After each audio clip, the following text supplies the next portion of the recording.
Never sends out the Hi guys. invite. How are you? Hello, hello. Good evening Happy Wednesday. to everyone from Middle of the beautiful week. Indiana. That it's hotter than the hinges of Hades outside. Still, Really we have a hot. heat advisory tomorrow actually, so it's going to be really fun. We've had a pretty cool summer, so it's Yeah, and we've actually had quite a bit of rain. It really hasn't been too awful. Last week was pretty pleasant here. Pretty pleasant. But this week, it's really making up for that. So, how's everybody doing tonight? I'm going to give it a couple minutes for more to jump in because tonight's chat is a little bit different. We really felt led to be a little bit more driven and directed with the subject matter. Obviously, if you've looked at the thumbnail, it's about being prepared. The good, the bad, and the ugly of prepping. That's what we're here to talk about tonight. So wait for some more people to get in here, so we'll go over a little bit of what's been going on this week. It's been a long week since we last talked to you guys last Wednesday. Mm-hmm. It's been lots of ups and downs. We announced that we had the birth of our first baby donkey last Wednesday, and then he crashed Thursday. I do not know what happened. The vet said he's not sure what happened, but we did end up losing Grogu. Yeah. I took him to the vet actually, and we were doing a plasma infusion. We've run some tests to test the colostrum in his blood system, which is called an IgG test, a quick pinprick of blood, and his IgG levels came back very low. So, which means we didn't think that Lola was producing enough milk anyways. So he was acting lethargic when we took him in. His IgG levels were low. So he's like, we're going to get him hooked up to plasma because this will give him the immunity of the equine that this plasma is drawn from. So this will help boost his immune system, and this will just kind of liven him up. And they'd actually gotten done giving the plasma. But he showed signs he was starting to get a little more lively. He showed signs that he was starting to be lively. They just flushed the catheter. They put in the second stitch to hold the catheter so that I could put in antibiotics once I got home, so we wouldn't have to pinprick him anymore than he'd already been pricked. And just all of a sudden, he just seized and he passed on. They worked on him for a good long time. They worked on him for about half an hour. I've shadowed with this vet. I have a very close working relationship with my veterinarian. He's fantastic with equines especially. And they trached him. They put a tube in. They were trying to revive him. They had the ultrasound on his chest the entire time. He's like, I can just see his heart fluttering, but it's not kicking back on. He's like, I don't know if the plasma rose his system too fast and gave him like an arrhythmia that kicked his heart off or what. But they tried for about half an hour and they could not get that Lola file back. So that was pretty traumatic. I know Mark was surprised because he actually had to work. Yeah. And I took him in. We thought it was just going to be a quick transfusion and bring him back, and we would go from there, give her some Equidone to help kickstart her system into producing milk. And that is just not how things went. I came back, and I was getting Lola out because I'm like, well, she's stressed being away from Rennie, and she was stressed because the foal wasn't there anymore. And Mark came out, and I just broke down. I can't. You guys will see the video. I tried to film. I still haven't filmed the ending for it because I'm still trying to sort it out, how I want to go with it, because it was probably one of the more traumatic deaths on our farm. Yeah. But it just was not meant to be. Not to mention it was a big up because we've been waiting. Yeah, we've been waiting and hoping. Baby donkey for a while, so it was just a big drop from all that adrenaline, excitement the day before. Yeah. We found him as a surprise, so it caught us off guard. We were super excited. Spiked of excitement. Super excited, and the next day it was just he's not acting right. He's not acting spry like a foal should be. I had a little experience with foals in my past, and I know when they probably should be 24 hours after 36 hours, they should be kicking heels up and being sprightly little things, and so it just wasn't. So. Yeah. Hello, Emma. I'm sorry for all of you that came in on this horrific down note. But if you were in our chat last week, then you know that we were really, really excited. We were so happy, but that just wasn't meant to be. But it's kind of funny how things just kind of go up and down, because then Saturday we had another surprise birth. I knew she was getting close, but I didn't suspect how close. And she's by far the smallest baby we've had. She's ever. Tiny. She's Her Cute. name is That's all Mighty good. Mouse. Yeah. Because she's little. The reason she's Mighty Mouse is because she's very little, but boy, does she have a lot of life. Yeah. So Like, she she's the snuck exact out opposite. Monday, and my daughter had just woken up. I was like, go out in the barn, check on the new goat and everything. And she went out and checked on it, and it had gotten out. But not only had it gotten out, it got halfway up the hay elevator, Into the wall. which was probably about 8 feet up, Yeah. and was just sitting up there. And like the mom was like looking up, calling to it while it was way above its head. Having So a heart attack. Yeah. But Joe climbed up and got it and put it back, and yep. she earned that day. She earned the name Mighty Mouse. Like, you are so tiny, but you are just crazy, crazy energetic. Mm-hmm. So, hello, Darren. How are you? There's Darren. The gods are smiling on us this Yeah. week. Yes, they are. We've been blessed beyond more than we deserve. That's for sure. A lot, actually, in the last couple of weeks. So, as we talk about farming, you know, you have the ups and you have the downs. You have the downs. There's balance. Yep. I've always thought that it was amazing, like how, and I probably have brought that bad juju on myself, but like whenever we have like lots of births, I always say like we have birth and then there'll be a death, because there's got to be something that's gonna balance out life. You know, you get an explosion of life, and it's only natural for there to be death as well. And that just kind of sucked that it was a little feller. Because I was really hoping to have a lot more time with that little boy, because he was so cute. Hello, Tina Ladybug. How are you? Good evening to you as well. Good evening. We're going to be a little bit more direct with our chat tonight. I'm waiting for a couple people to get in here before we start. But, you know, we've been actually talking to a lot of different people in our area. And recently at work, we got mandated masks again, which is totally fine, whatever. It is what it is. They want me to come dressed business casual. I come dressed business casual. So, but with a lot of the talks and a lot of the different things that we're seeing in our area, we're kind of foreseeing that it's a possibility. We think on the horizon there could be more lockdowns. And it kind of got us to thinking about where we were at for our first lockdown and how we felt. And, you know, we felt like we were prepared until it happened, and then we were like, we are not prepared. We felt the same fear and uncertainty that everybody felt, and it just felt like we were on like an emotional roller coaster, you know, because like we felt like, oh, we've got the farm. That's what the farm is here for. We're here. We're prepared. But then there was just so many other things that I think we just didn't think about. Yeah. That kind of sparked us. So I will be pushing you guys to really interact in the chat, to let us know like how you prepared, or what were some of the first things, like when you think of a bad situation such as lockdowns, isolation, quarantine, what does that entail for you when it comes to preparing? I think it's good to note that too, because like sometimes things catch you off guard, like you think you're prepared for, or maybe not. I know one for us was toilet paper. You wouldn't have thought toilet paper would have been hard to get.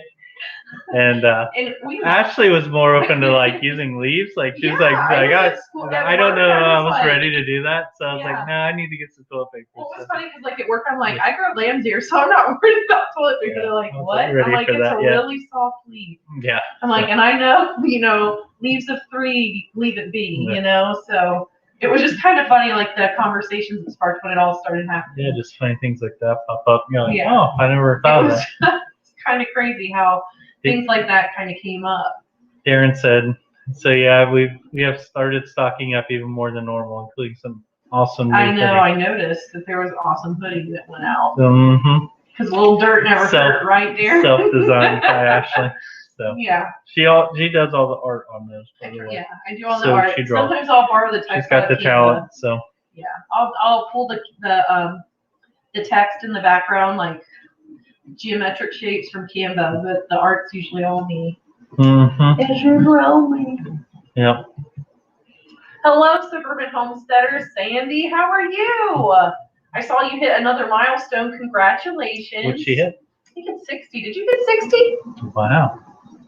Nice. I could be wrong. I feel like it was 60 though, because I was like, oh, I'm so happy for her. Yeah, congratulations. Because you've just got such a nice little spirit about you. You know, always. I don't know. You have like a way on your channel making people feel at home, and I can appreciate that. Because sometimes I'm like, I don't feel like I can relate to anybody. So, sort of jumping back into the whole being prepared for different things and being ready. If you followed Ashley's or Mulberry Branch's Facebook, you'll see one thing we jumped into we haven't done before is butchering our own chickens. Yeah. So that was like a big leap it was for a us. big thing. Like I Yeah. told Mark, I'm like, we're officially homesteaders now. He's Yeah. like, we've been doing this for 10, almost 11 Yep, years. I'm like, she oh, said but it's official now. 60,000. Yep. 60. I thought that's what it was. Congratulations, Awesome. Sandy. I wish they That had like a is- little effect you could I do, know, like so- we could put like fireworks, yeah. like you never know. Maybe at one point I will get tech savvy and Yeah. we will have celebrations like that for you. Cool foghorn. That's so awesome. What? So like, you know that foghorn that plays when like Oh celebration. yeah. I was like that thing. Even though it Like, sounds weird. what? Yeah. So Darren says, I stocked up on other necessities from work last year. I know What where would you work. those be? I'm jealous of where you work. Yes. You had some pretty cool stickers the other day you were showing off. I was in Walmart, and that's why I was sort of slow in responding, but I kept showing Ashley, like, look at these stickers, look at this. So Yeah. she's like, I'm trying to pick up groceries. But, Yeah, I was like, let me finish Yeah. grocery shopping, and I will look at the stickers on Facebook. It was good for him. I was like, Yeah. oh, is that your man crush? Yeah. Darren. He's like, yeah. I almost said air horn time for Sandy. Yes, Yep. definitely. Definitely. Oh, Sandy said, you'll get there. You have a great channel. Well, we if appreciate we never that. get there, that's cool. But Yep. I really appreciate you saying that, Sandy. Yep. Because you do, like, seriously, I mean, I wouldn't tell you that you make people feel at home on your channel if I didn't really mean it. But yeah, back to Sunday. So yeah, we ended up butchering out 9 of our chickens, which worked out well because they were chickens from the fair. Yeah. That we way bought. past 8 weeks. Yeah. They were big. Honestly, with this heat this week, they might not made it through because they were to that point. Yeah, I feel like tomorrow would have been So really, it was a good their thing last for day them. on Earth because it's the heat index here tomorrow is supposed to be about 100 to 105, and meat animals really suffer in high heats like that. And yeah, especially the chickens. Yeah. They just So we finally pulled the trigger. get too large. Not quite literally. We decided to butcher it in the manner that Joel Salatin does. And which we wish we would have refreshed on his technique. I refreshed this morning and was like, I forgot I all watched that, some of it after the fact, of course. I'm like, that was a little tricky with some of the processing part. And then we went and watched his. And honestly, he's got a video out there. If you type chicken processing Joel Salatin, it'll come easy. right and up. And it's from the Homesteaders of America conference, like from 2016. But it is fantastic. And you can tell that he's really done a lot of this, which usually someone that's that successful and can give you that much knowledge and perspective has been doing it for a long time. I feel like that's probably a lost art now in society where people, especially right now with how society is kind of leaning, like we don't look at the people that have done it forever and say they really know what they're doing and not pulling wisdom from people that have more experiences than we do. We base everything on feel, on feels and emotion. And that kind of leads back into some of the talk for preparing. Because when you're preparing for things that happen that are out of the norm, like a pandemic or an earthquake, or for some reason just like total social fallout in your area, like you cannot go off of feels. You cannot go off of I think or I feel, because those things are intangible. And most of the time, I feel and instinctual are not the same thing. Because for me, when I say I feel like it's going to be, it's based off of other things. It's not based off of instinct. So I feel like, and I just did it, when you're put into a high stress situation that you're preparing for, you have got to be able to keep your emotions and your mentality in check. And Mark was talking about this in a different light, and his was being mentally fit, just to be more upbeat about your situation. Because I'll be honest, like I enjoy being at home. I'm pretty much a hermit crab, but like my social interaction was at work, and when everything got sent home, it honestly affected me more than I thought. And I think it's important to focus on, with all that, you can be prepared in so many different ways of stocking stuff up. But honestly, what we're seeing a lot of the effects with, especially now, is the emotional and the mental side of it. The isolation part of it affects you the most, and it's even affecting kids. And I know one thing we did the first couple of weeks when things shut down last year was we invited our daughter to sleep in our room with us, because it just gave that like somebody was there and helped us through the first couple of weeks where it was just a lot of anxiety. We sort of shut down a lot of the outside, network TV and stuff a little bit, just enough to stay in tune, but shut down a lot of that and concentrate on the farm. But I think, being prepared is a big mental mindset. It is. And I think you almost have to have that mentality, especially for people who have all kinds of different walks of life. So for us, and you guys have heard us say it too, many, many times, that when we went into lockdown, I did feel like emotionally I was on this roller coaster, because I was happy to be home at the farm, but then there would be times where I'd be like, I just need to get out of here. I've got to get out of here. I've got to get out of here. And then I would come back down, but then it would go back to this raised panic of, I got to get out of here. I've got to get out of here. And if I hadn't had what I have here, if we didn't homestead and we didn't have the drive to be self-sufficient prior to being isolated in lockdown, I feel like that was good for us, because we weren't allowed to have idle hands. Things still carried on here on a homestead to give you routine. Yeah. And sometimes I think mentally that's where people kind of lost it, and they felt that disconnect, not just socially, but because their entire routine was thrown off. We as humans are routine driven. We get up, we get our cup of coffee, we eat our breakfast, we look at our phones, we go to the bathroom, we brush our teeth, we get dressed, we go on the car ride, we pick up McDonald's on the way. There's a routine usually for everybody that they follow every day. And when things like that happen, it disrupts that. And it kind of just throws those mental waves, your mental fitness out of shape.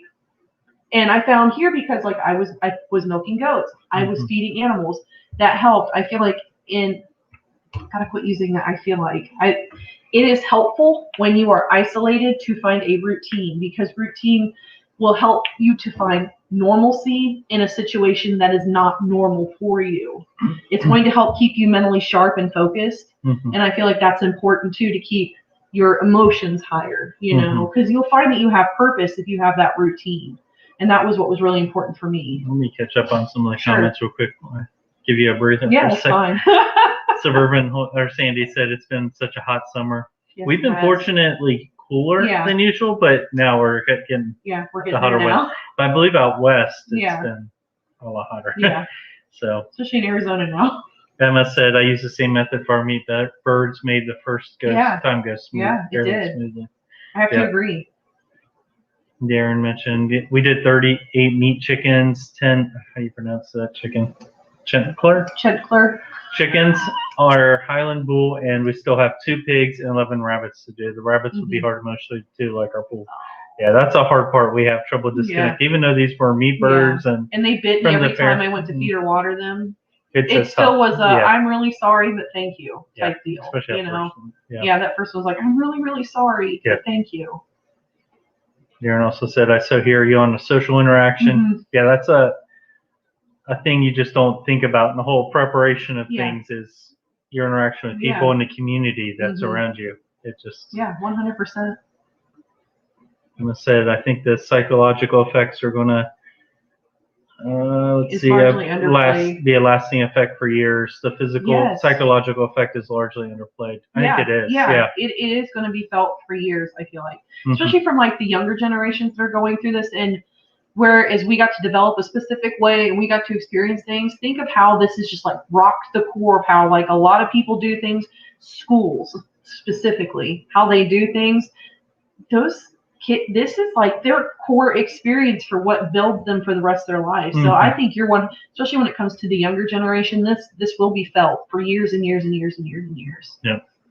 Oh, Bummer Steve said we'll have to get that idea locked in soon. Definitely. Yes, we will. Let's see. Darren said before the lockdowns were great, and once we started driving dune buggies and wearing hockey equipment armor, we'll be great. It's the lockdowns in between this. Yeah, totally understand. Yeah. I've got Bruce tonight. Hello, Bruce. How are you? Hello, Chris's Clever Craft. Yeah. Everybody's having a great day here. How are you? Darren said, hey, if you ever guys want to just chat and laugh, let us know. We'll hook up some video chat. Oh, yeah. We're always up for that. We are always up for that. 100%. Sure. 100%. I think, well, and especially if we go into lockdown again, technology is great. This is a way for us to link up and to let other people link up. The hard thing too was she worked from home for a little bit of last year, and then went back to work and got social interaction. So sometimes when she'd come We home were from on work, I'd unequal want to go playing out fields, and yeah. or And I was like, talk, I've and she's peopled like, all day, yeah. and I don't want to people But with anymore. her going basically starting to work from home soon, I think we'll probably be on a we're gonna level similar, out. We're gonna be on the same wavelength. Yeah, but like I said, it's just hard to, because even at work, you're working a lot, but I would always get social interaction just going to the water fountain, or get a drink, or the cafeteria in our office, and just run into somebody new, chat with them. Or someone just like stopping at your cubicle. And People for me, pop in my it's office all the harder time.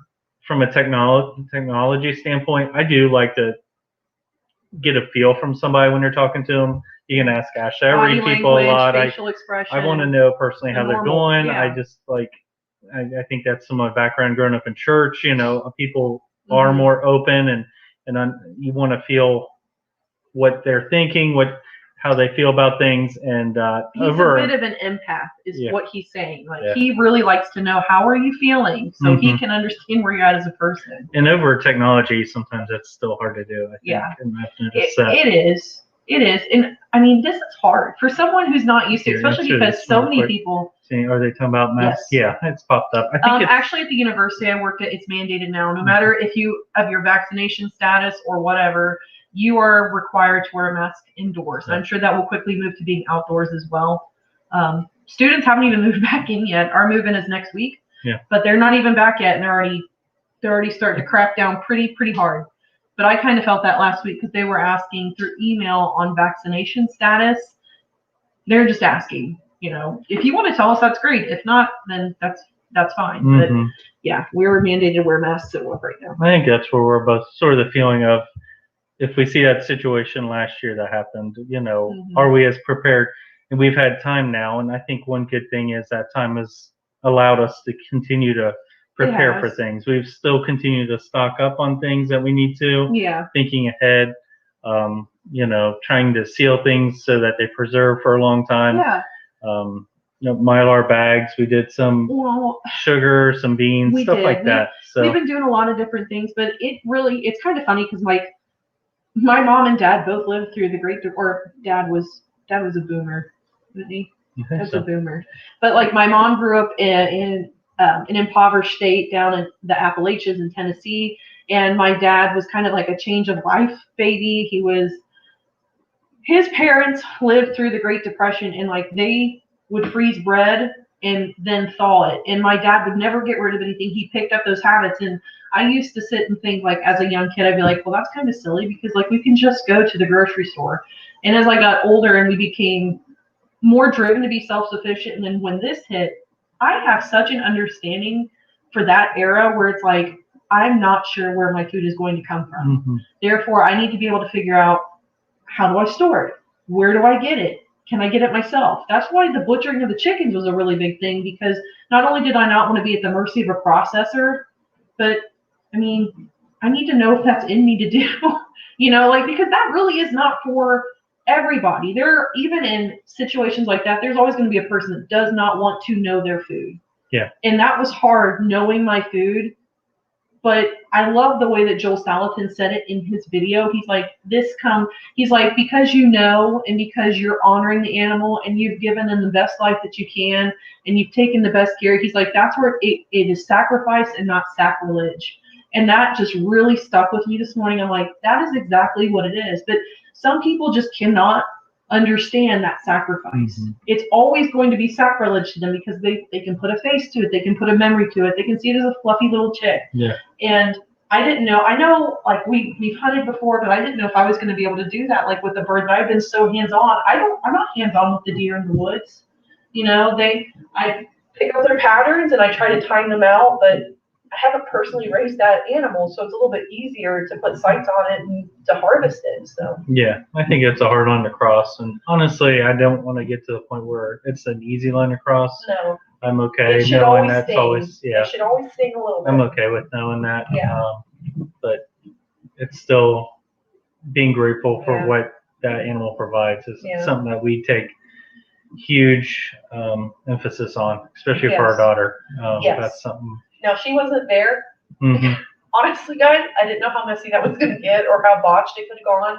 So not to mention, she wanted to have her cousins up. I'm like, I can't have 3 small children here where I'm trying to kill through this. But hello, our Wallace, Dusty Goat Homestead. That's Rachel, right? But that was kind of like a big thing for us. And having knowledge like that too, and embracing experiences that can kind of translate over into wild turkeys. Can I dress out a dove? Can I do that? Can I dress this animal? Can I butcher this animal? And be able to sustain my family in that way. And I feel like for me, that was a big, yeah, you can do this. Now I know, like, if you're in a 100% survival, self-sustaining, there's no food on the table situation, you will do what you probably have to do to survive. But I think that's something that you have to be prepared to do too, like, is to really think about where's your personal lines drawn and how far past them are you willing to go. Yeah. Farmer Steve said, I started up an online D&D group with my mates early 2020, and that has been a great thing to help with dealing with lockdown. Weekly catch-up is great. That's good. That's awesome. That's really, really good. And that's a way to take advantage of technology and everything. Because, as easy as that sounds, I still find myself shutting myself in more and more with everything happening. And it's funny because, like, honestly, I saw my friends more before I had all this technology and touch base with them. And it makes you realize that it's a lot more personal. Even though it's easier, doesn't mean that it's easier to do. So that's awesome that you started up a group. That's a good idea to really push, staying in touch with those folks. Yeah, I saw you up there, Chris's Clevercraft, with state workers. I don't know where that's going to go, because that feels like there's a lot of state workers or government workers are being pushed to do that, and that's, I won't talk on the vaccine. I have a specific feeling about it, and you guys probably know how I feel about it. I'm kind of with Chris, but it is what it is. See, Sandy said Wyoming only has 600 plus active cases in the whole state, but we have more antelopes than people. I love antelope. They're pretty. Oh my gosh. Well, it's kind of weird because, like, we live in Indiana, but I work in Ohio, and basically his office is based out of Ohio. So in Indiana, our mask mandate lifted like April 6th, and the mask mandate did not lift in Ohio until June. So, like, whenever I go to Ohio, I had to remember. Here tonight. Hello, Haas. How is the moving going? How's everything going down there in good old Florida? Darren said, we have finally ordered a canner because we were running out of freezer space. We were just worried about extended power outages and losing stuff. We've really thought about that too, and we've talked about getting a generator, but then even that will only go so far, especially if it's like a gas run generator, because that would be the next sustainable energy that would probably not be That's one thing we tried to weigh in our purchases. Oh, let me read our Dusty Goat here. I have the opinion that one can never be too prepared. Sacrificing an animal you've raised, no matter what kind it is. Yes.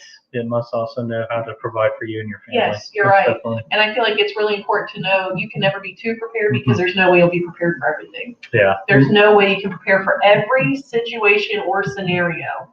I think that's where the mental fitness comes in, and also open communication, like with your family and with people that you love or community around you, because I know Mark and I have talked a lot with friends that are very like-minded in our communities, where it's like, hey, crap hit the fan situation. Like, I'm not going to be able to do it on my own. There are some things I'm going to need help with, and there are probably some things that you're going to need help with too. In those situations, I think it's important to find members of your community or people that are nearby that you can lean on and, create a partnering system with. Because everybody's got skills that they're good at. Everybody does have skills. And I'm fortunate that a lot of my friends have different skills than I do.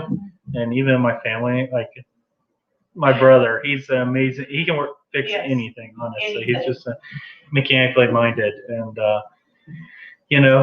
that's a skill that I wish I had better, expertise in. But he definitely knows how to work on things. So that's helpful, where I'm probably more of a hunter and work with my hands out in like a garden or something like that. So it's definitely looking at what people's strengths are and weaknesses, and you can always work with people to and I think working better that in your community. Too. Yeah. So, like, if you do have a problem with butchering an animal, if you have a community to lean on, there's probably going to be a few individuals that do not have a problem with that and are more than happy to help your community with that service.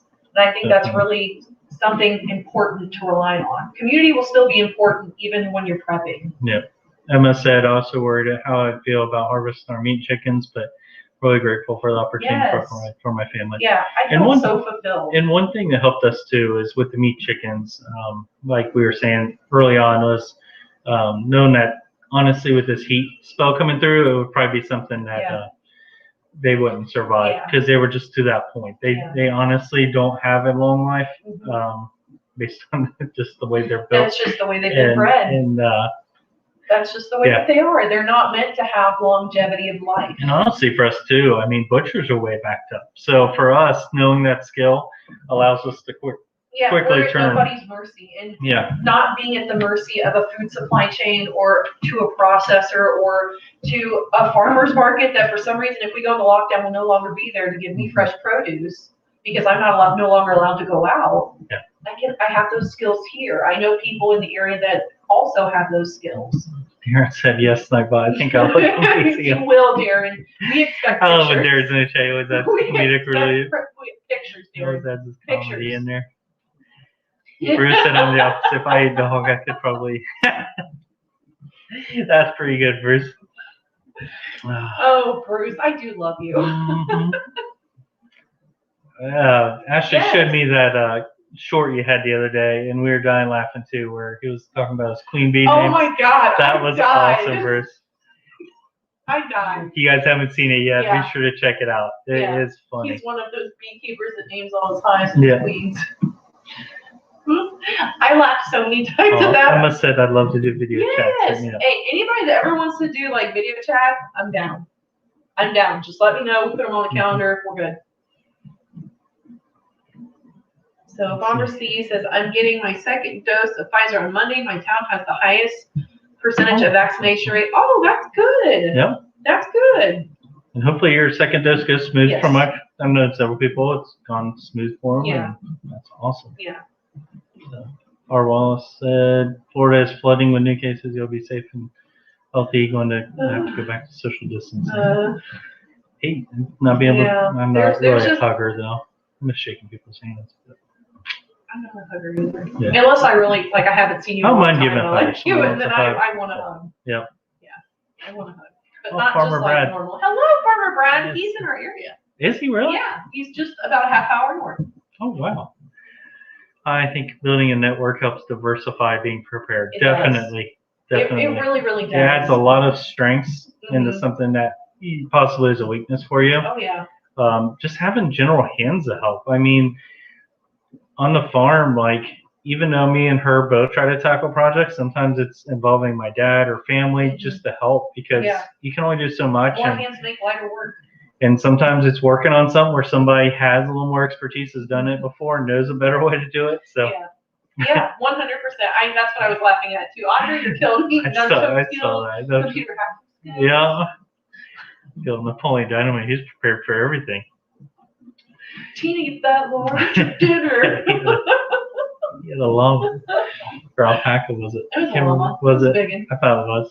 Tina's llama. Darren said, if we have a generator, it could get us by a few days, probably, but it depends on if we have gas stuff. Yeah. And the hard part with gas, too, is it just breaks down so fast now. It does. Ashley was mowing the other day, and I bought this gas, no lie, probably 4 months ago or so. Completely locked up our It messed up our mower, it just wouldn't run well. And I had to go and flush it out. And it cost a lot more manpower hours. It was just breaking down when I opened the tank, and you could smell it. It smelled funny, and it just doesn't hold as well. Fortunately, he's good though. He knew it smelled funny, and I'm just like, whoops, it's off here. It's put it in the mower. One thing I try to do when I buy it, especially in cans now, though, is that one was, I think, used for the truck real quick. But if it's for our mowers and stuff, small engines, we do the ethanol free. It has helped tremendously. Our small engines, it burns a lot better. The last, 5 or 6 years, have ran up 10 times better with it, and then it doesn't break down as fast as the ethanol. So. Yeah. One of the big things I think people. Hello, Mama Burton. Hello, Mama Burton. So, like, we're talking about how we can harvest food, but, like, you can also stock up dry foods. So, Mark touched on it earlier that you can stock up dry foods. I know Walmart has, like, the big 5, 10-pound bags of rice, beans, sugar, salt, all of that stuff. And personally, for us, if we were to choose, it would be rice and beans and sugar, because with a small child, she's small now, and in a situation where she had to eat what she had to eat, that'd be great. But in order to make things palatable, sometimes sugar and salt can go a really, really long way. Just a little bit goes a really long way. Yeah. We've looked at Mylar bags, sealing those with just like an air absorber and what else did you put in those? That's it. Is that it? Just the air absorber, absorber. the oxygen absorber? Yeah. And you can actually take those 5-10-pound bags and put them in different Mylar bags. Mm-hmm. Put them, like section them out like a pound in each bag so that when you do open a Mylar bag, you don't spoil everything. You're opening like a serving that will take you through that week. Yeah, you don't have a timetable as soon as you open it, or you're trying to rush and use it. A lot of people use food grade buckets, which you can find on Amazon. I think I was looking last week, and you could get like 6 or 7 of them all together, so that you can store a lot of food. And then you could even do the Mylar bags in that, because the food grade buckets are good in case you're in an area where, let's say, the grid goes down and you're storing food out.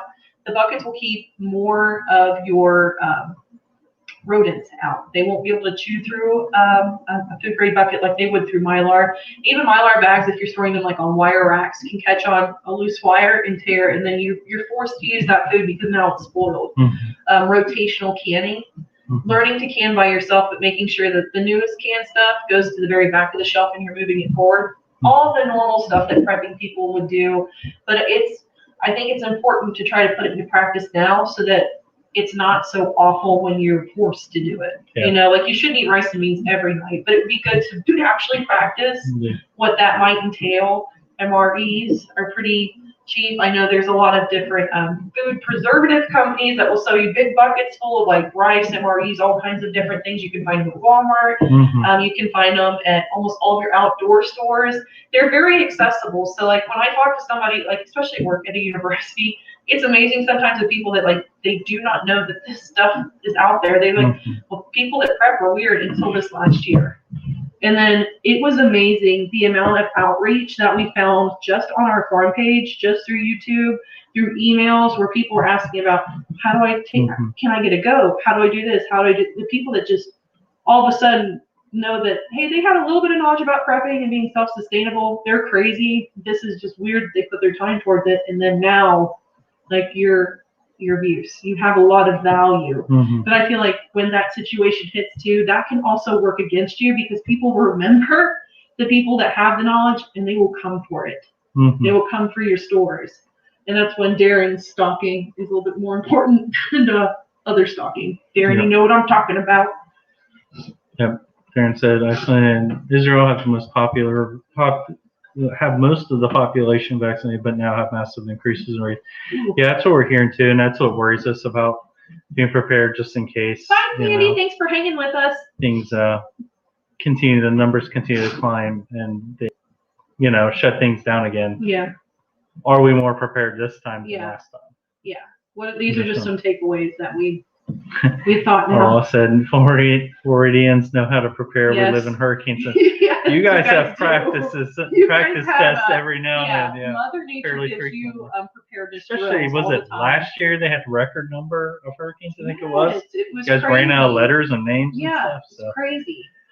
Yeah, that's definitely a good way to practice. Haas said, I'm banking on joining a group of hunters, engineers, gardeners, and survivalists, with my only skill being bad enough that if I ever got to Oh, Haas! It won't get, hopefully we'll never get to that, and no, you're not. Haas, you're pretty intelligent. You probably fill all those roles, I'm sure. 100%. If you were closer, you could join our community. Yes, 100. These are my ladies. Yes. Chris, I died. I was like, I needed this morning, Mark. Look. Yeah, we watched it a couple of times. It was great. Yeah, Emma, it kicked my mom and dad's butt too. 100%. Your mom wasn't so bad. Your dad was. Well, my mom will say she was in that. She probably was. My dad, mom said, put him on his butt, and he gets really upset when he doesn't feel well. Yep. That didn't go well. I think we let the poke non-poke go again. Yeah, I don't want to get too much into the poke non-poke. I honestly don't have like strong feelings either way. Yeah. So, we don't totally care. Agree. I just want to be more prepared. Where if things shut down, make sure people are ready. Honestly, open in the chat to what have you done that helps. Darren, I know from your standpoint, you've been out foraging for food, which I think is awesome. I wish I knew more about plants to eat. Yeah. And you even opened my eyes to start looking at things like on our farm, like Yeah. out in the woods or when Yeah, I walk in the field, 100%. like what's edible? Well, like even people that don't live on high acreage, like you can literally walk through like park areas in populated areas, and you can find edible foods if you know what you're looking for. Mother Nature has a buffet out there. You just have to really know what's okay to eat and what is not okay to eat. Yeah. Because usually the things that are okay to eat have a very close cousin that it's not okay to eat them. So you have to be really careful on that. One of the few things we've invested into in a grid goes down type deal where I can't just go on Google or I can't get a look at this plant app. I've gotten a lot of regional foraging books for my region because odds are if the grid were to go down or something bad were to happen, I would be here. Yeah. I don't need to know what I'm foraging for in Florida or in Arizona or any place like that. I need to know what I can forage for here in the seasonal forages. So I think it's important to go back to the good old book, paper sources, and keep them about. Yeah, Andrea said both my Pfizer doses felt like tetanus shots, warm, felt puny for a day, so not bad at all. Yeah, no many people have felt the same. Farmer Brad says baby food lasts a long time. It does. 100% it does. Long shelf life. Yep. He said, I found out not to put the oxygen absorber in sugar. Why is that? Yeah. Tell me because he put did it last week. Oxygen absorbers in the sugar. Last so tell week. Me. So tell us. And only one bag. We still have Brad. a couple more bags to seal up. So we tell need me to what know. the trick is there. So Darren said, I was watching a video about pressure canning dry kidney beans, so much cheaper than cans. Yes. I've been buying extra flour and vacuum sealing it. Yep. 100%. That's been a goal for me is to learn how to can. It scares me to death because I'm afraid I will kill my family with botulism. But I guess if it came down to the point where it's either botulism or just starving to death, I'd probably pick botulism. Sounds like a good payoff. Well, I mean, if it was, you have to choose. From Red says free buckets from bakery, neat. the frosting buckets from Meyer. Yeah. Oh, and they have never good thought content. of that, Brad. That's really neat. See, you can be in our network. Right? Yeah. You can be in our network because you're not that far. So do they just throw them back, or do you ask for them? Just asking in general. Well, because I've also wanted to ask like for breads or some of the older vegetables that get pulled out of the. I'm sure they probably go places already, but any way that I could sustain feeding my animals for a little less money. Because if anybody's been watching feed prices right now. Feed prices are going through the roof like everything else. Every couple of weeks, my feed bill gets higher and higher and higher. Yep. Darren said Rubbermaid and buckets help prevent rodents. They do. Definitely. Yeah, 100%. They do. Said non-grade food buckets are good if you already have a package sealed food. Yes. Yep. Mm-hmm. Totally, because then it's protected already. Yeah, I was hoping maybe to do honey like in a full food grade bucket because in the store life for that is just for like forever. Oh, our Dusty Goat said, got a storm headed this way now. Fun times. I did see that on the radar. You're getting a Mother Nature survival drill right now. I don't know if it's a hurricane yet. Was it Tropical Storm Fred? And is it expected to be turning into a hurricane? I saw it a couple of days ago, the path, and it looked like it's going to directly hit Florida. But I think it was still a tropical storm at that time. So yeah, that's definitely a drill to get ready for. Make sure you be careful. I always worry for Ashley you guys would be down there. Worried over the world about our goats if there was a hurricane. She'd be trying to take them down in the about basement. My goats the other day. We'd have 30 goats running in the basement, probably with our donkeys and our ducks and chickens. So. Yeah, they'd all be in the basement. It would be horrific. Yep. Although a hurricane, I don't know if that's a good idea. I guess it depends if you're in a flood zone. Yeah. Put them down in a pool. So everybody in the pool. Farmer Brett said, when I lived in California, mass prepping with earthquake prep. That makes sense. Yep. That's a good point. It does. Understand your region and what threats you have. Of course, here is tornadoes. That's one. But using that as kind of like a way to mask your prepping. Yeah. Because that's a good point. It is a good point, Brad, because most preppers are not very active and outward, which I always thought that was hilarious. Like they had the TV show about preppers, and so most of the time it was like hilarious. There were things that happened when they were like greeting the preppers. And I was like, oh my God, this is the best show to watch because it's hilarious on top of it. But most people that are hardcore prepping will not give you the entire extent of what they're prepping. They don't even want you to know that they're prepping.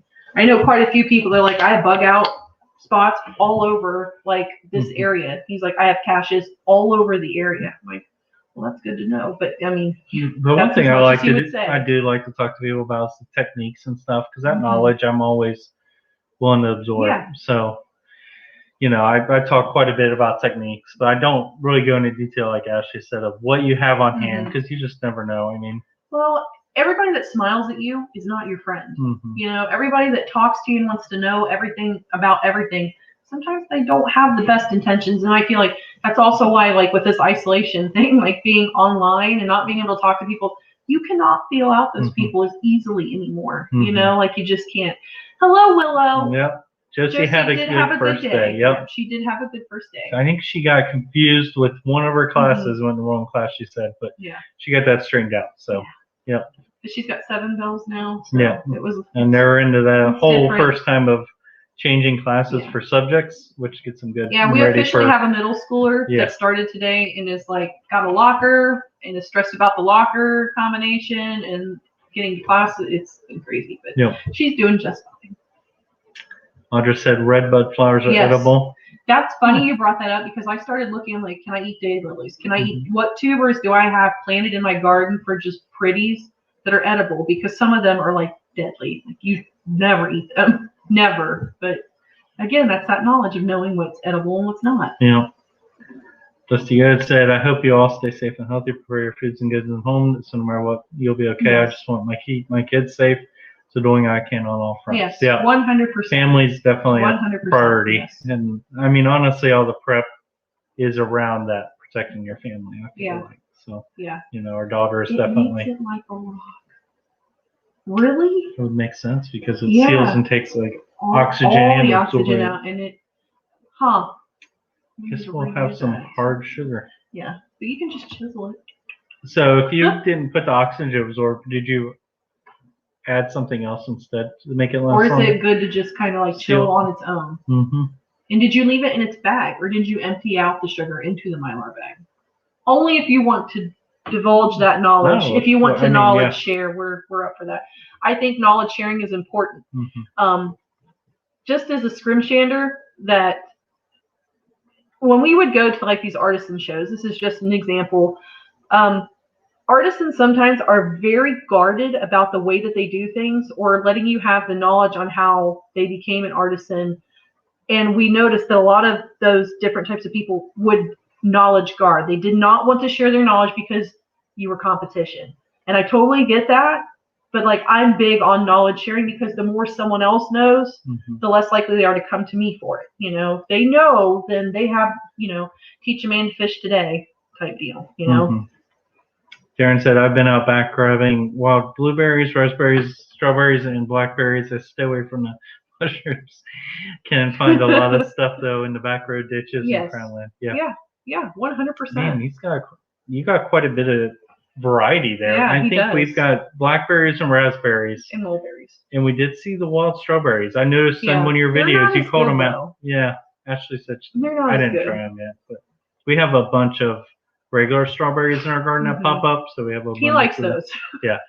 So blueberries would be cool, wild ones, but mushrooms, we have what do they call them? Morels mushrooms. Around here we go hunting for in the spring, and then fry them up. And then there's chicken of the forest. Is it chicken of the forest? I have no clue. Like chanterelles and stuff like that. I never mushroom hunted until I met her, and that was here recently. It was just last year. Yeah. We missed it this year. We got so busy. So Dusty Goat said, tropical storm right now. It's very stressful with animals for sure. I can imagine. That just adds a whole new complex. It is, especially for like your prep and getting ready. So especially for your climates. Like if you suffer a harsh winter, you are worried about forage for your animals. For those on the stream, Dusty, what do you do to prepare for a hurricane? I mean, is there regular things you practice, and how do you basically button down your farm with your animals? It'd be interesting to know. Honestly, we don't see hurricanes. I think there was one that came up the Gulf and hit us. So we didn't get the waves or stuff like that, but we got extreme winds. Extreme winds. We got some rain with it, but not too bad. The rain. It was the winds. But just that straight line wind was ridiculous. So with that on top of rain and water, imagine you have to a lot of different things you have to think about to prep for. So. Haas said, Fred can't hit us. My freezer isn't full enough for a proper hurricane party. You're still getting moved in. Tell Fred to go the other way. Tell Fred he isn't allowed to your party. He's not invited to the housewarming party. Audra said, I found a bunch of muscadine vines with a ton of tiny little grape bunches on them. I'm going to hang some aluminum pie pans to keep the birds away. Yeah. That's one thing we had an issue with our blackberries in the back. Yeah. Honestly, they birds ate all. Yeah, they went ripe, and the birds picked them out. I even noticed, like, for our blackberries and raspberries here that we have closer to the house, the chickens every morning I let them out. That's the first place they go to see if they're ripe, and trust me, they get to them before I can. Which kind of sucks. But then again, that helps me not have to pay for feed, so I guess in a way it's not too terrible, but because I can eat the chicken. Yeah, Darren said, gotta say, I love my vacuum sealer. Yes. Aren't they awesome? We have one. Aren't they awesome? We use it pretty often. Yeah. So we try to do it where we can vacuum seal a lot. It's not something we do frequently, too. but more when we have quite a bit to vacuum seal. Yeah. You've used it for mulberries, deer meat. You've used it for I've used it for a lot of things. A lot of things. And it makes it easier to pack more in my freezer. It helps. Dusty Goat said, so true, Ashley. Remember, don't give away all your personal things or information. 100%. Yeah. Just 100%. like your information on the internet. Yeah. Whoa. Like flashed the screen went black. Okay, it just froze on your phone. Let us know if we're back. Can you guys hear us? Yep, we're back. Oh, okay. Scared me for a second. But maybe Fred was taking us down already. But yeah, stay protected with you know what you have, and it's just general good practice anyways. Like I said, with your personal information, with things you have, you know, you have a nice house with nice things in it. Some people and I know that was actually something that was brought up on a YouTube forum where for homesteaders, where they're like, are you guys doing anything different with the pandemic about what you're showing? Do you feel like it will make you a target because you're basically letting your life and what you have on your farm out there? People know what you do, what you can do, what you have. And it really made me stop to think about that.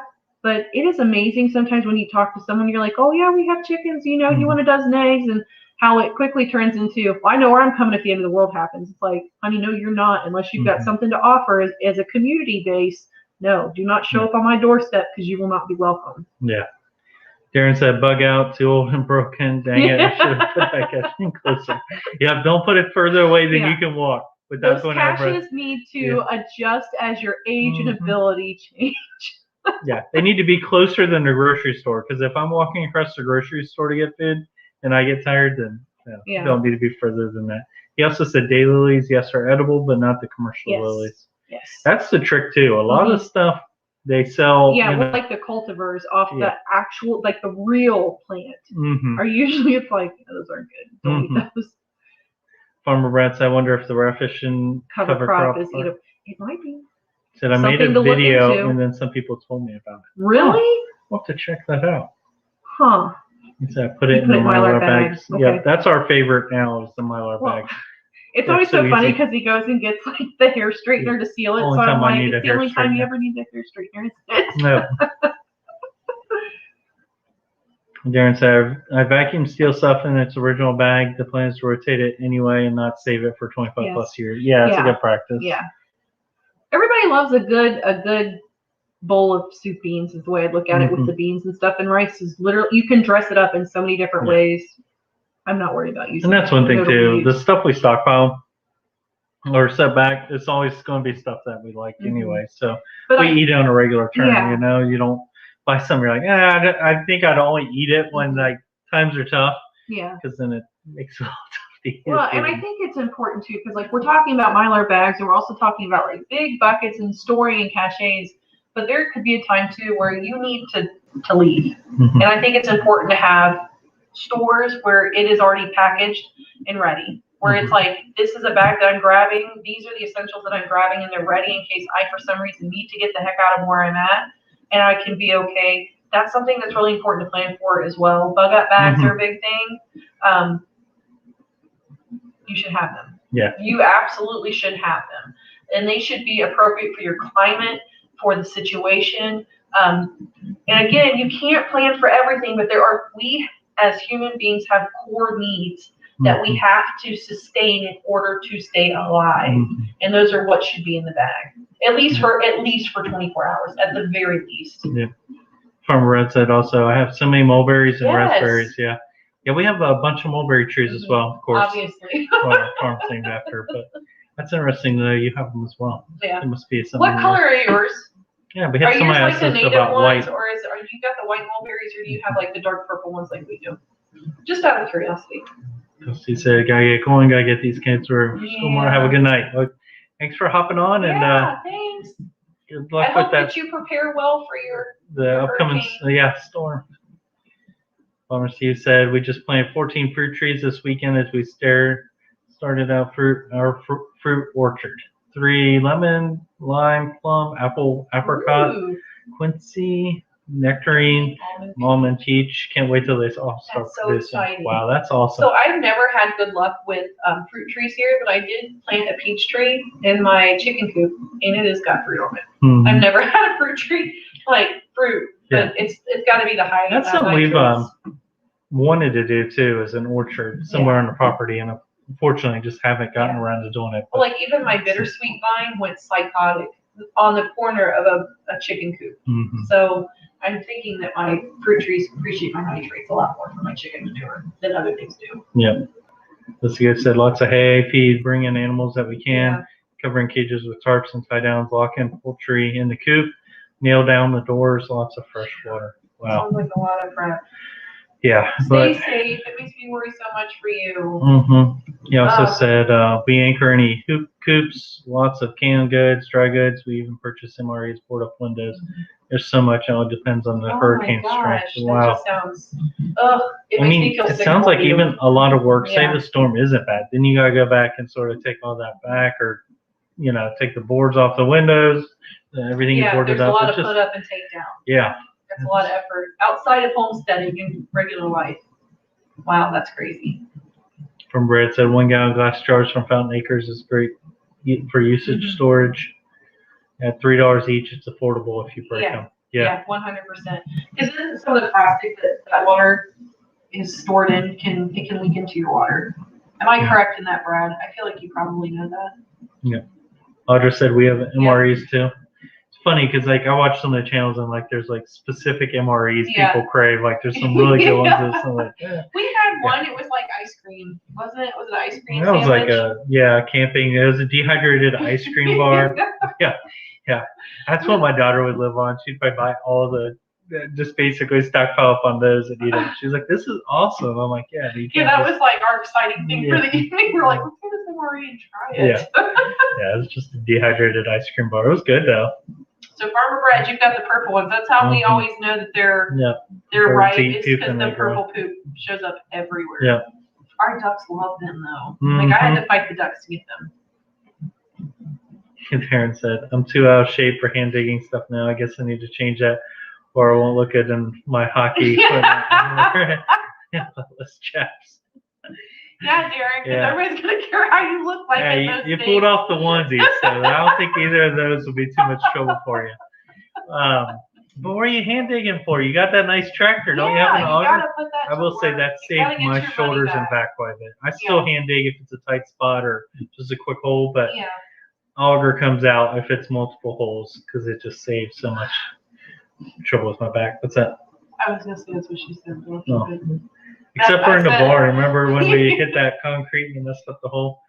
Yeah, when you're trying to be super precise with the holes, it seems like the auger's a little trickier. But and it's never on point. It never digs as straight as it should when I need it to be. You still have to be in a line, you know. But at least it does the majority of the work. Me, the perfectionist, always has that going on. So. But we get compliments on our fence, so I can say.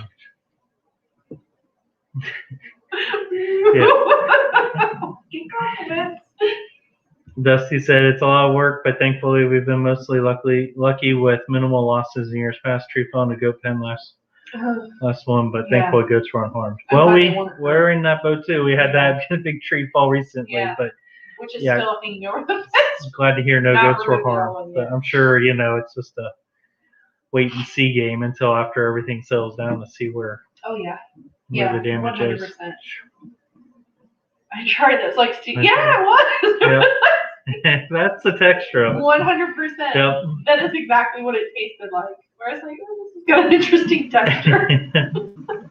Farmer Brad said dug a 264-foot trench with a trencher, but had to hand dig clean out because I delayed getting the water line in the trench. Yep. If you don't fill back or use the hole or trench right then away. and there, yeah. Yeah. Our That's bad thing nature, man, is and erosion. our water table's so high. If we dig our hole and let it sit, we'll wake up and the water will be up near the top of the And hole. for some reason, we always dig post holes like in the spring Dusty when said, it's "Okay, raining. really going now." Okay, bye. Tell the kiddos we said have a good day tomorrow. But like Ashley said, we do a lot of our digging, I think, in the spring. I think that's partly because through the winter, we're thinking about what our next project is and where we're going with it. Yeah. And then by springtime, we're itching to get out and start it. Honestly, here, especially with the cold winters, the ground gets hard enough. It's a pain to dig in the winter. Yeah. And in the spring is when we do all of our digging, and that's when the water table. And if it's not frozen or really cold, it seems like the ground is just soppy, mushy because of snow melt, and then our water table's high. It just it's a pain. It sucks. Yeah, it's like digging just mud. Like it's and if we're really in a rush, we will get like a pop can and cut the top off and like get a rope or like we will scoop, like lay down all the way and scoop it out. Yeah. If we're really bound for time, which is usually very often with our projects. And then they use the concrete to fill in the bottom with the water. So that's so. Brad kind of touched on it, like with the water. That would be this. That would probably be your number one most important thing is a water source in the case. In these cases, if you didn't have it stored up like that, so I know that there are iodine tablets that you can add to water to help sanitize it. We have those. There are water filtration straws. So if you got to a semi-clean creek, if there's like sewage in it, like try not to drink from it, guys. But the water filtration straws make it where you can catch something like a rainfall somewhere and then use it off of your gutters. You can easily filter out most dirtiness out of water, like with fine sand, rocks, and gravel, and just running water through it that way. You can clean water by putting plastic over it and letting it condensate and drip out to the sides, making like a condensation tent where it runs out to the sides. And there's lots of different ways that you can obtain water, small amounts of water that will get you through in a cinch. But for us, our big thing is, we have a high water table, so we know we can dig with post diggers and get down low enough to find water. Well, even in the case we have a basement with a sump pump, yes. And honestly, it keeps a pretty high water level consistently. The pump doesn't run overly a lot of time, just overly in run. Wet season but in the season, it'll run pretty consistent. But even when it's dry out, there'll be water in there. The nice thing is it's filtered through the gravel in our foundation, so it's actually pretty clean. Like you can see through it, and it's very, very clear. Doesn't smell bad or anything. Very, very clear. It's filtered down through the ground, which is nice. It's actually what our ducks pond is basically drained into. Let them have it. Yeah. So, but that's one source. We have a well on our property, but it's only a 6-inch, which makes it hard to get down. And I think the water is pretty deep in there for some reason. It was like I don't know why it was deeper. It was deeper. Another thing that I found and a lot of people just don't have imaginations when times get tough. Like they do not look at an old shirt and say, this can be bandages, this can be a washcloth. Everything can be reused as something else after it has met its life cycle of whatever it is. When it comes to clothing or shoes there's lots of different uses for different things. You just have to have enough imagination to think those things up, because people see paper towels, like they don't think like an old shirt can be used for that, or can be used for bandaging, can be used for all kinds of different things. Everything can have a different use. If you have infrastructure that breaks down, all the wood, the metal, the netting, everything on that can be reused. And I think it's important to have that imagination to be able to look at something and say, it's broken down, it's no longer what it was, but what can I use it on? How can I use these parts to make something new or to patch something else? I think it's really important to have things like that, to have that ability, Yeah. Audra said, I learned from watching Naked and Afraid. There's a lot of things you can pull from There are a lot of things you can pull Bear Grylls is another one who does a lot of that. Drinking water and then going upstream and finding a dead sheep. That was one of my favorites. He's like, that ain't good. See, Grail water filter I used in second water and it works amazing. Yeah, we have. I've heard good things about those filters. Is it Sawyer? I think. So I built go bags and Ashley's cars. We have backpacks with stuff, and I think we have Sawyer water filters in those, which are a little compact water filter to fit easily in her Which it was backpack. funny because like I had a guy at work. He's like, I really, really need a Tylenol, and nobody else was there. And I'm like, I didn't have it at my desk. I'm like, hold on, let me run out to my car real quick. And I brought my coat bag, and he's like, what do you got in there? You know, like he was really like, oh, I've got this just in case. Like I didn't say like because we prep, but I'm like, oh, my husband worries if like I break down. Or like I'm broken down in a place where there's no cell phone coverage, or in a snowstorm, or whatever. You know, there's just things in here to help me get by and be comfortable while I'm waiting. And for honestly, help. that's part of it too. Yeah. It became a source of like Tums, Band-Aids. Yeah. We got a bunch of sting relief in there. Yeah, Since but we it was work with funny these. because like he took 2 or 3 and then he brought me a big bottle. I'm like, score! I got all this huge bottle of ibuprofen. Yeah. So it's been convenient in many ways, and it's also set up where, I mean, I have like a knife and stuff in there if needed and stuff, but we can even go to like a theme park or whatever, and you take out some of that, the tools I got in there and 100%. stuff. So it makes a quick bag to carry. I've got, you know, first aid in there, and I even have snacks in there. We went hiking somewhere, and what was that, down in Kentucky? Wasn't it in the caves? I think it was. And we sat down, and like the kids were all hungry, and I'm like, I started opening it, and I'm like, I think I got a granola bar in there, and our kids were all wondering what I had in there. Yeah, Willow. I'm like, sorry, I don't have like a bunch of candy and stuff. She like saw him running, and she's like, "What you got there?" Yeah. It's like That's a failure. food. Farmer Brad said that's for grounding electric fence. Oh, great. Yes. Yep, definitely. Darren said we have a very deep underground stream, so we are trying to get to budget for a deep well pump or windmill. A windmill would be nice because then you could get that water up. Yeah. Like I said, ours is a well pump, a deep one that's just dropped in there, so it's run by electricity, which is, you know, ideal if electric goes out. You don't have water. So Bummer Steve said pot under the ground, which can then lead to root bound trees. Yep. Yeah. Yeah. That makes sense. Mm-hmm. That makes sense. For sure. Oh, Bummer Steve, yeah, clay might as well switch to trying to make pottery instead. It's a ton of work to dig. They're still talking about digging. Yeah. Hey, digging is a big undertaking. Yeah. 100%. It really, really is. But that might be something we go through too. It's like, if you guys are interested, is our go bags. We have pretty much the same stuff in between. Well, he's got EDCs or everyday carries. Like just emptying out his pockets sometimes is interesting to me because I'm like, what did you have in your pockets today? You know.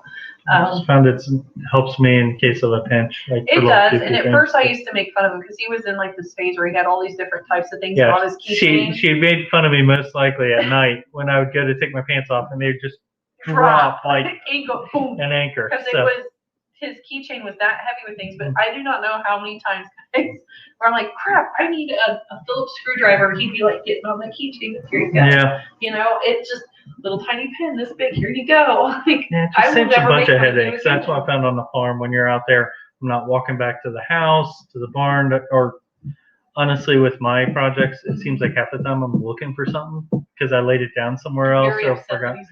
Yeah, because it's like, man, this takes twice as long because I'm like searching for things. So like having some of that in my pocket, while it's not like an ideal tool, it's not the easiest to use in a pinch. It works in a pinch, so that's helped me quite a bit. Yeah. It's been very helpful, so I've really tried not to make fun of him for it, even though there are times I think he deserves a good razzing. There said pocket dump. Oh, knife and tractor keys. Yep. You never know what you're gonna find. The worst is I threw a bunch of fence staples in my pocket one time, and then threw them in the wash. Yeah. That was fun. Linking around. Fun. Yeah. Yeah, it sounded like someone had just a shrapnel bomb was going off. It's like for a long time. But yeah, our backpacks, back to them, are pretty similar. She's got different things, female side of things too in there. But I have a couple more tools, so mine's a little heavier. But we tried to sort of gear it a little bit towards what we need. But then there's a lot of basics we have covered together, and it's little things like even I didn't say it was shutting down, did it? No. But like there's a lot of things like we said, the water filter, a poncho, snacks, just quick little snacks. I even got some calorie tablets, which are just little tablets. Yeah. They're high calorie to give you a little boost. He's got like a lightweight coat. Yeah. I keep that more in the winter, then they take it out. But You get out there and look, especially on Amazon. There's just a lot of neat little compact things you can fit in a bag like that. That just makes life a lot easier. Yeah. Like I said, the first aid kit's been super helpful. Just having one handy in a car. For a little, Yeah, we try to keep in a like one or pinch, two bottles especially of with water, kids. just like even under the seat. Mhm. Like if you're in a pinch and you're really thirsty and you've gone off the side of the road and nobody knows you're there, you're trapped in it, and you need water. I mean, I don't care how cold or how hot the water is, I'm probably still going to drink it if I really need to. Yeah, we got like flashlights in there. Yeah, this guy has an affinity for flashlights. Mhm. Powerful flashlights. Yeah, especially when you live in an area that's not lit up around it. It's nice. Or You can predator see in the prone. dark. Yeah, look for eyes. But Yeah. definitely. Yeah, I don't know how many times we go out and we're like scanning quickly to see if we can catch the glint of eyes to see if things are outside. Most of the time it's just the donkeys. Yeah. It's just the donkeys in the field. But And they look at us like, what are you yeah, doing they're out here always right like, oh, they're out here again flashing lights at us. now? You can tell they're totally annoyed with us. Darren said, yep, I have told Bridget to stock up on her stuff too. She is learning to start more on the prepping side. Yeah, it's nice to have it. And honestly, there's also been pinches where just in fact going to a store and you can use some of it. Like leave. I've never once asked you to go to the store for that. But no, like toilet paper. We used that downstairs because we didn't want to make room for her stuff. water, like, I stuff have like that. never subjected you to So that. that keeps it rotating too. Yeah. You know, just like a little grocery store downstairs. We can go grab stuff. And we can also, you know, you have to think about ways to prep food too, like little stoves, extra propane. Yeah.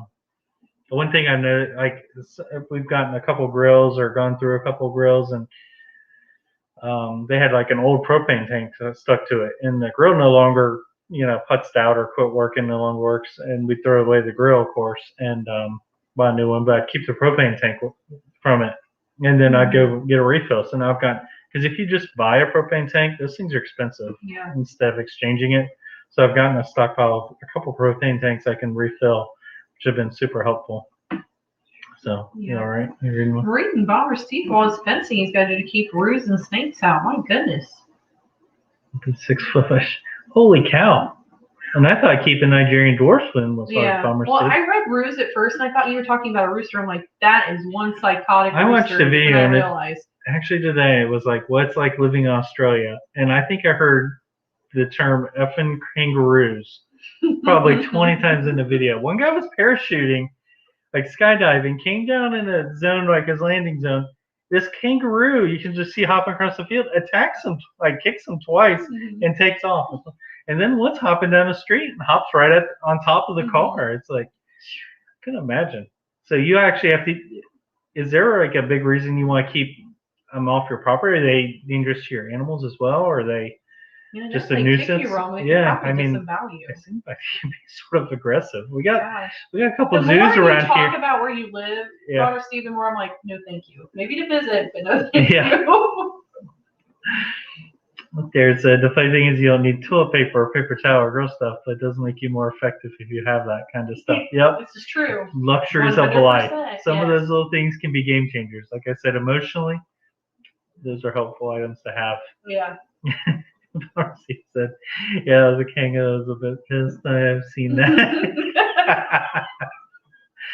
And then there was like a couple videos I've seen, and the ones in it look buff, like they've been working out or on steroids or something. Is that happened to that kangaroo? Yeah, like taking protein shakes. Are they like out in the woods, like lifting logs or what? Because I mean, these things are pretty. It's probably the way that they're postured and stuff, like with their arms forward. Yeah, but like they have some like ripples in their muscles, like they look they're defined. strong. Yeah. I mean, it is what it is. Yeah. I couldn't imagine. You're like, oh my god, oh no, there's kangaroo in our field. We gotta get that out. Yeah. So. And it's funny, Darren, that you brought up like those things that like we don't need, but it just makes us more effective. Like even talking about the girl stuff, we've talked about that. Like when we're hunting, like will that affect deer movement? And I feel like it does, 100%. I know it affects our animals here.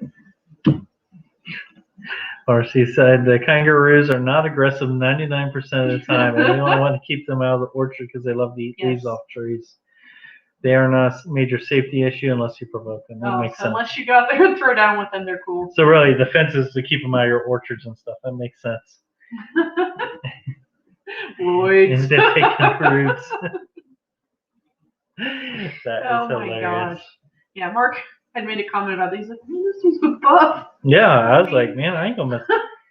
I mean, I feel like I've seen more videos with them in those cases. Like one of them, I was like, had a guy's dog. That's and, what she's taught. That's just what Oh, Audra yeah. brought up, and I'd seen that video because I was like, I mean, and that punched guy in like the face, yeah.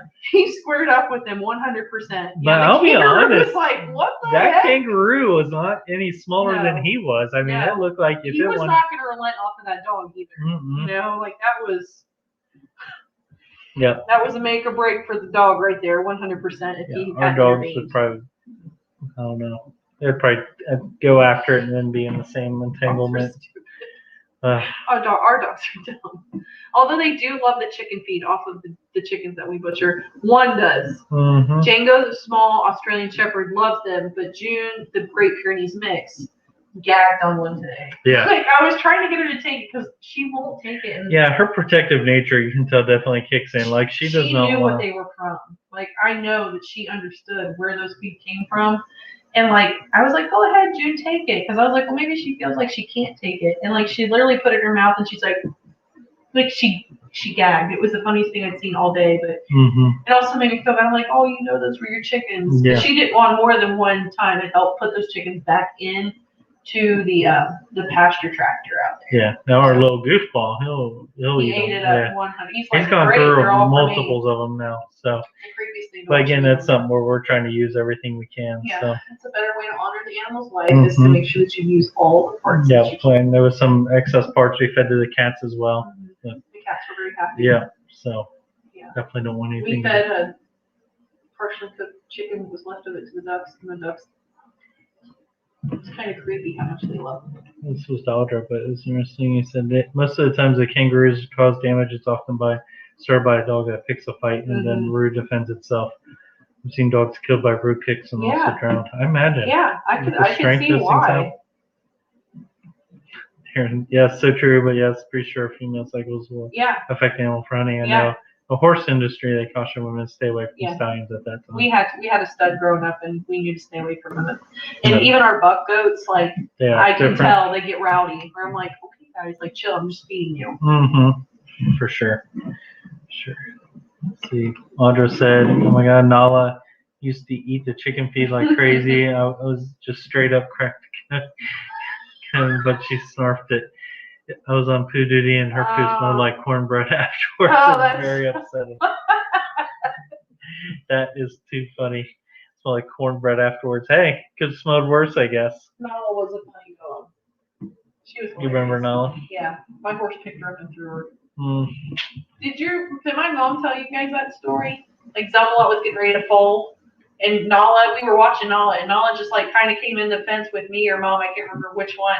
But Zamalot like charged her, picked her up, and just threw her outside of the fence. Like it probably hurt her a little bit, but like she wasn't trying to kill her. She just wanted to make her go away. But like she picked the dog up off the ground and like tossed her over a fence. I was like, oh my God.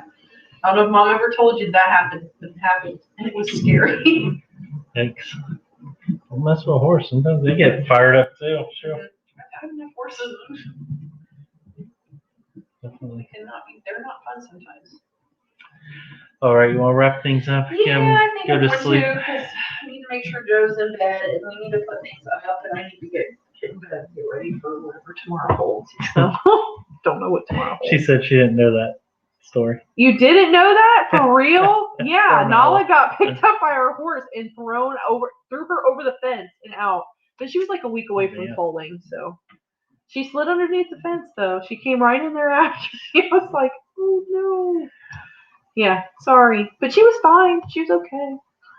Oh, Darren said stocking up on animal feed is good, but also to have a second plan. We figure if we need to, we can string up extra wires to trees to allow cows to Yeah, I've been looking at tree hay. How to keep tree hay. And trying to figure out how much it would take. We also stocked up a lot more on hay this year, just in case. Yeah, a lot more. A lot more. With the way things are going. It's just a lot of supply chain disruptions going on.